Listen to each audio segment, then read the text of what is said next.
নিঃশ্বাস বন্ধ করে দেওয়ার মতো এক ম্যাচ। স্টুটগার্টের গ্যালারিতে যখন সবার চোখ স্কোরবোর্ডে, তখন সময়টা মাত্র 58 মিনিট পার হয়েছে। স্পেন এগিয়ে 4-0 গোলে। মনে হচ্ছিল ফ্রান্সকে রীতিমতো গুড়িয়ে দিয়ে নেশনস লিগে আত্মবিশ্বাসে দারুণভাবে ফাইনালে উঠবে লা রোহা। কিন্তু তারপর যা হলো তা রীতিমতো ক্লাইম্যাক্স।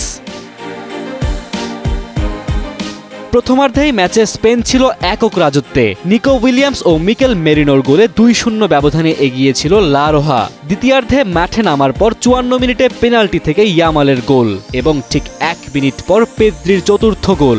সবকিছু মিলিয়ে মনে হচ্ছিল এমবাপ্পের ফ্রান্স হয়তো ইতিহাসের পাতায় হারিয়ে যাবে নিঃশব্দে।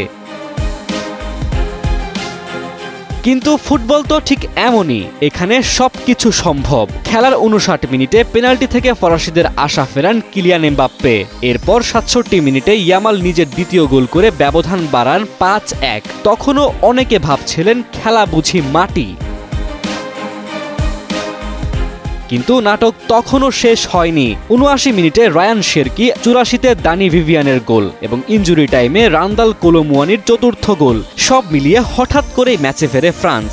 স্কোর লাইন তখন 5-4। গ্যালারিতে তখন উত্তেজনার চূড়ান্ত রূপ। হুট করে ঘুরে দাঁড়ানোর ইতিহাস করার হাতছানি পাচ্ছিল ফ্রান্স। শেষ পর্যন্ত লড়াই করে ম্যাচে ফেরা হয়নি এমবাপ্পেদের। নাটকীয় প্রত্যাবর্তনের সব চেষ্টায় থেমে যায় স্পেনের শক্ত ভিতের সামনে। আর এই ম্যাচেই আরও একবার ইয়ামাল দেখালেন নিজের শ্রেষ্ঠত্ব। এমবাপ্পের বিপক্ষে এই নিয়ে 6 বার মুখোমুখি হয়ে প্রতিবারই জয় এই তরুণ স্প্যানিশ ফিঙ্গারের। ম্যাচ শেষে রোনালদোর মুখোমুখি হওয়ার বিষয়ে প্রশ্নে তার উত্তর আরও আত্মবিশ্বাসী। রোনালদো একজন কিংবদন্তি, আমি শুধু আমার কাজটা করব।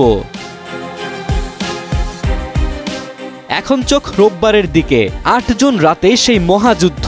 ইয়ামালের স্পেন বনাম রোনালদোর পর্তুগাল। ফুটবল ভক্তরা যেন অপেক্ষায় আরেকটি ইতিহাস লেখার। মুবিন আহমেদ, সময়ের আলো।